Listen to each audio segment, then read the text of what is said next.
2. I'm here to do a weekly wrap-up of all the books I read. I counted them, and I've read 7 books. This is from last Sunday to this Saturday. The first one I read is a comic book, well, graphic novel. It's a non-fiction graphic novel, actually. It's A Fire Story by Brian Fies. You can see the cover, like all like the smoke and the orange glow.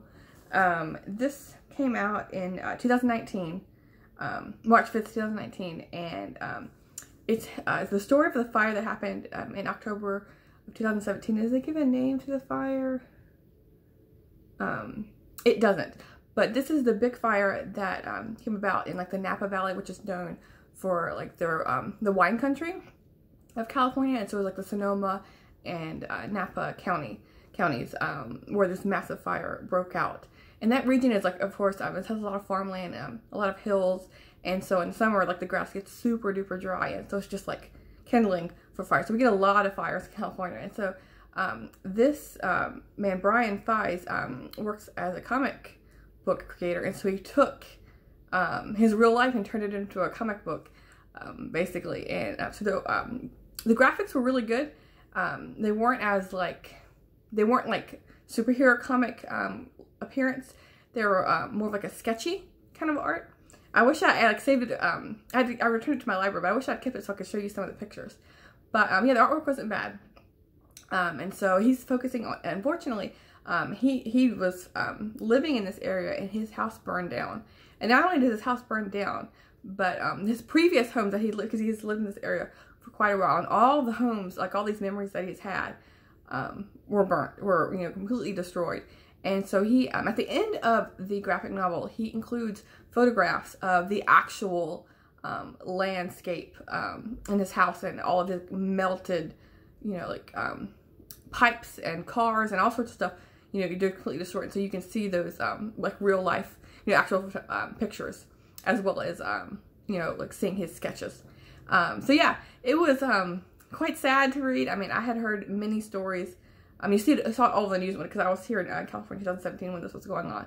And yeah, like every year, I feel like in California, we've had like record-breaking fires, like topping the last one. Like I know like for 2018, the big fire was like breaking all the records from like 2018, and then 2018's fires, you know, topped 2017. So it's like continually like this huge problem we have with droughts and and all of that. So yeah, this kind of like struck home for me because, you know, I'm living in this area, and yeah, you can drive by and see like these massive hills and stuff on fire. And so this was kind of a way to actually get some like real insight into not only the grief of having your house and all of your belongings destroyed, but also how they how they survive after the fire. You know, like with it, because he also mentioned, he talks about like how do you recover your home from like with the fires with insurance, or, you know, like he has this funny, I don't know if you call it humorous, but how he was calling all these insurance agencies, like for example your car insurance, and you know, they're asking all these questions like why he wants to cancel his insurance, or why he wants to cancel like his electric or gas bill. And, you know, he's like, I do not have a home, I do not have a car, I do not need these things insured, and I don't need, you know, these utilities.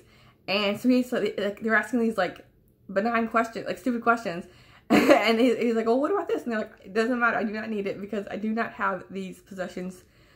So yeah, he had like a humorous part there, but the most of the book is completely very, very serious. He not only gives his perspective, but he also like intermingles every couple of pages. He has a spread, like a 1 page on other people he's interviewed that are in this area, and like from all walks of life and all like classes, because the Napa Valley is known for like having really wealthy people living there, but he doesn't just, because he himself is pretty well off, so he doesn't just give that perspective, but he does give like, you know, middle class and the lower class as well, and, you know, how the fire can impact, you know, all the tiers of classes.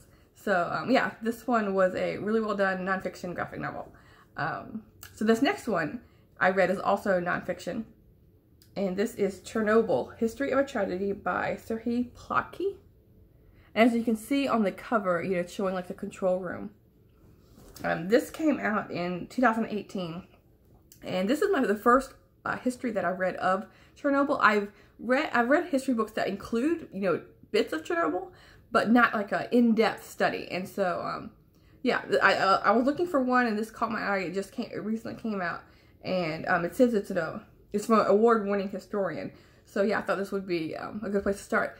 And there's several others I want to read. Midnight in Chernobyl is one, and Survival After Chernobyl, or The Manual to Survival After Chernobyl, something like that. And so those two I really want to read as well. But so this one, I could not believe not only the construction of the nuclear plant and how, you know, they're constantly cutting corners, because this was during, even though it was 1986, it was still, you know, during the Cold War. So, you know, the Soviet Union is competing with the U.S. And so in order to stay in competition, basically, they cut massive corners.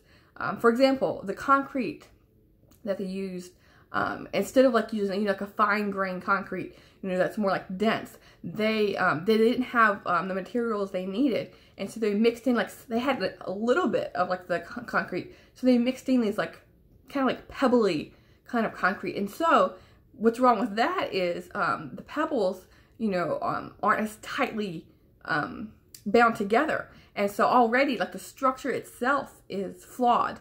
And especially if you're thinking of, you know, like nuclear energy, you know, you want things to be as secure and, I don't know, the damage proof as possible. So that's just one example from this book that they're talking about. So of course, there's a lot more involved besides that one flaw. Another thing that they didn't have this housing like in the U.S.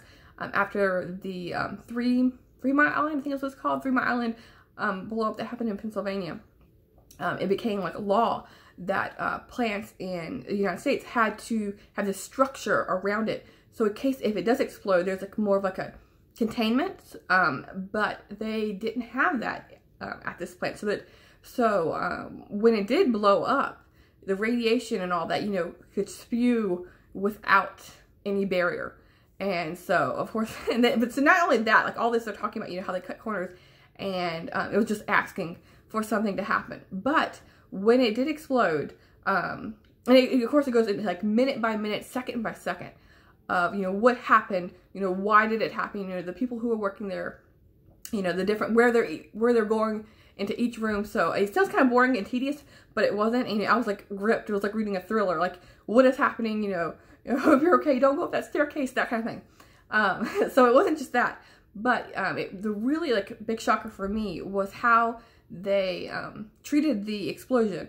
Not only the workers, who were kind of like in complete denial that the plant had exploded and was leaking radiation, because they didn't have like meters to show the radiation poisoning. They had meters like to a certain point, but this was like way above what they had, and so they didn't know.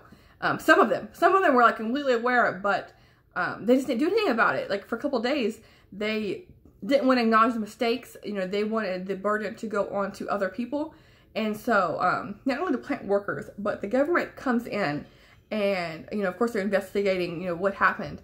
And so there's this huge controversy over whether they want to evacuate the town or not. And, you know, the citizens living there who don't know what's going on, like the very next day, it was a Saturday, the next day, and, you know, there's weddings going on, there's picnics, there's, you know, parties, and so there's kids playing outside, and this radiation is just, you know, all out, huge, strong amounts of radiation. Like, you know, I just can't even describe that. And so, so yeah, they would delay and wait and come up all these excuses and reasons not to evacuate. They don't want to create a panic. You know, it's expensive to evacuate. And so, yeah, that part alone was just completely shocking. I didn't know. I mean, I knew a bit about it, but not this in-depth detail. So anyway, long story short, if you haven't read a book about Chernobyl and you want to, yeah, this one was good. I mean, like I said, I haven't read a lot of, this is my first history focused on Chernobyl, but from my experience reading this, I mean, it gave me plenty of details to think about. So yes, this next one, going from to nonfiction, I read a fantasy book. My cover is, okay, is N.K. Jemisin's The Owl Escape. And this, I don't want to say too much about it, because this is a book the second book in the Broken Earth.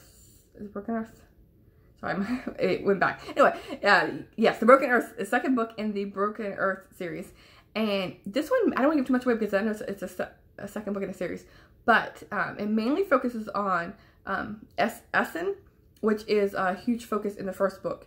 You know, you learn a lot about the world and, you know, magic system through her. And so in this book, it's following her, and as like a kind of like an offshoot also is following her daughter, who has the same powers as her, as able to manipulate the earth and, you know, rocks and whatnot, creating earthquakes, you know, being able to like control, like being able to freeze things. And so you also follow the daughter, who has not gone through the system of this like regulated schooling as the mother has. And so it's like a little bit different on how she treats the magic abilities and how she's learning through her own venture. And so I don't say any more than that, but I really enjoyed this book. I'm looking forward to the third one. And yes, it's a good series.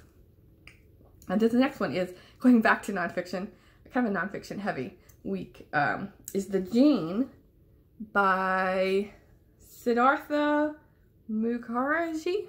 That's the name. And this one is The Gene in Intimate History.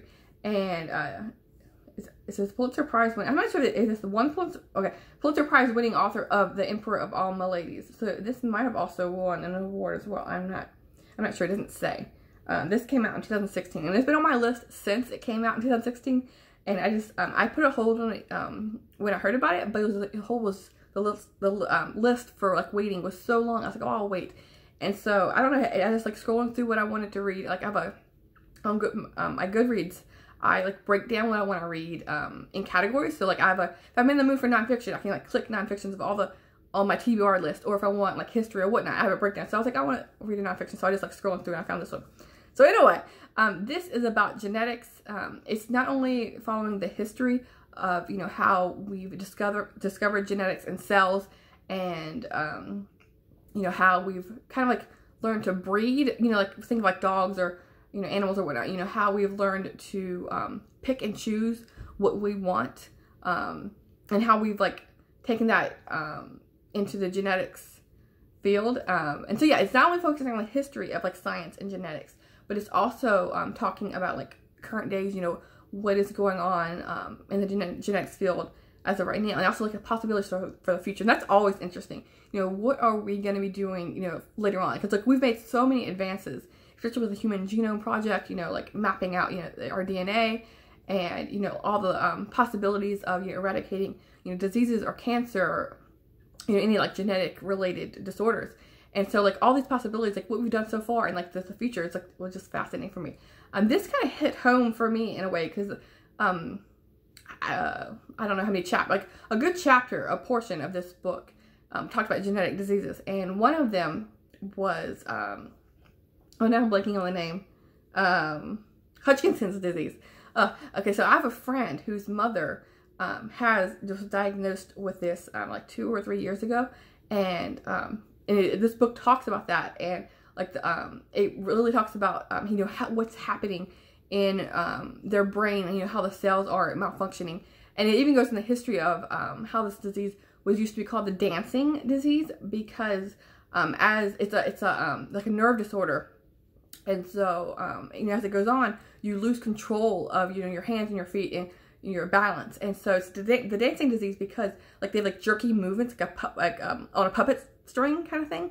And so it just like, I just kept thinking about my friend's mother and what's going to happen with her. And so yeah, having these, you know, having like science books learning about this, and you know, having these people in the field, I think will, you know, will greatly help us as humans in being able to find some cures for the diseases.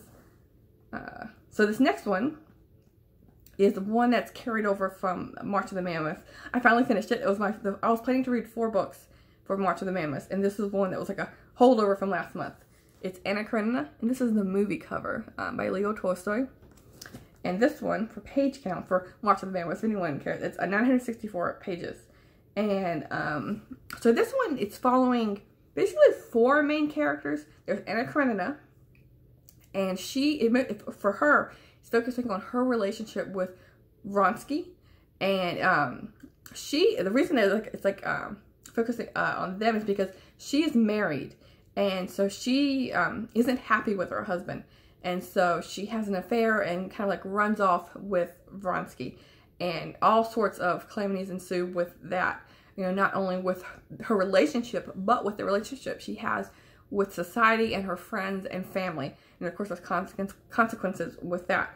And then the other two characters are Kitty, and it starts out with her deciding between who to marry. She's either, she has two choices, Vronsky or Levin. So, of course, you know, Vronsky goes with Anna Karenina.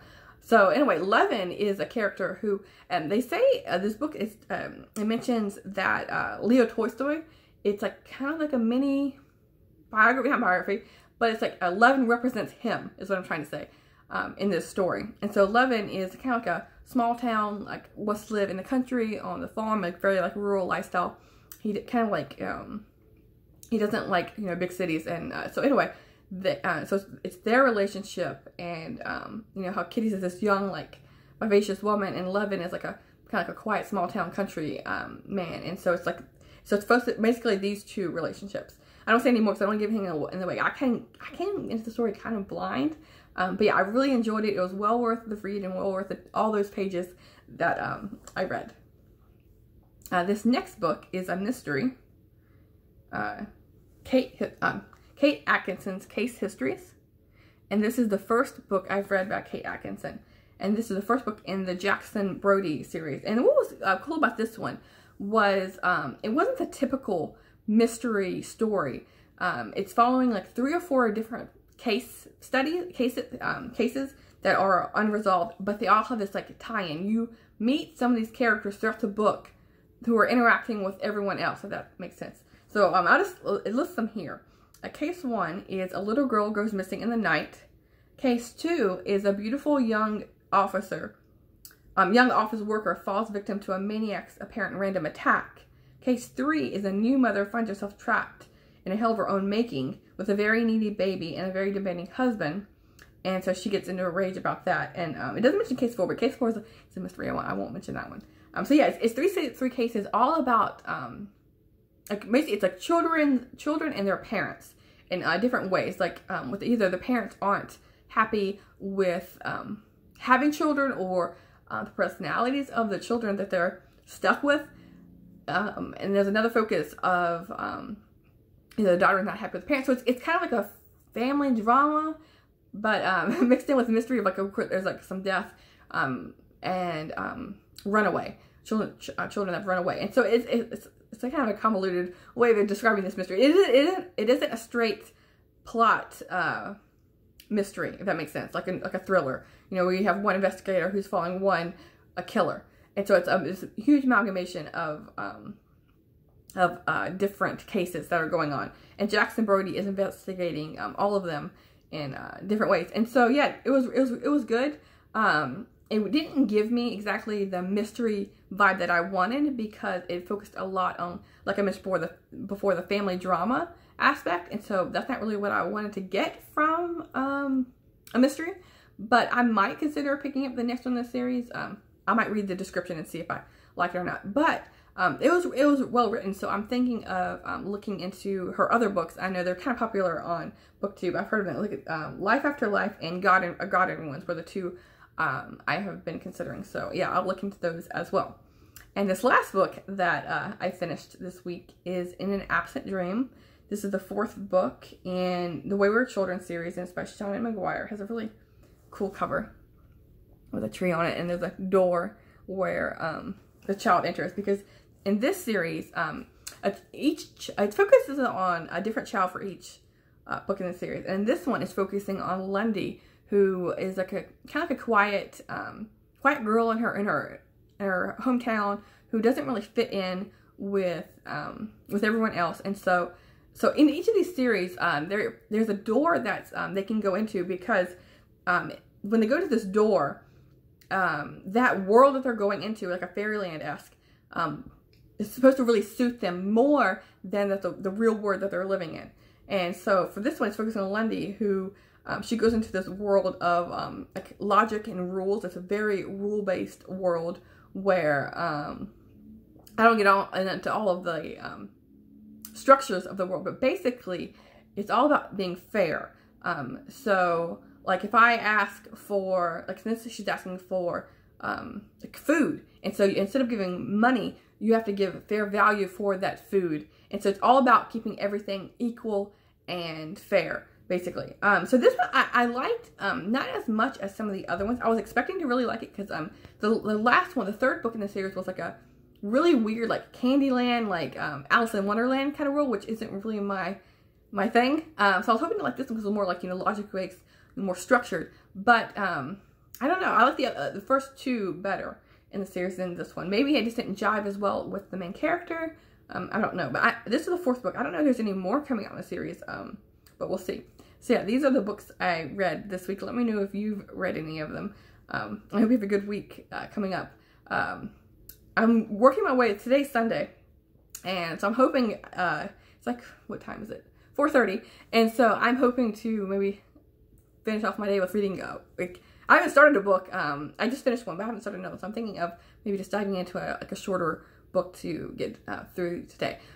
So yeah, I haven't picked out any books for the week that's coming up, but I might spend some time later this afternoon selecting some books that I want to read for this week. So yeah, thanks. See you soon, BookTube.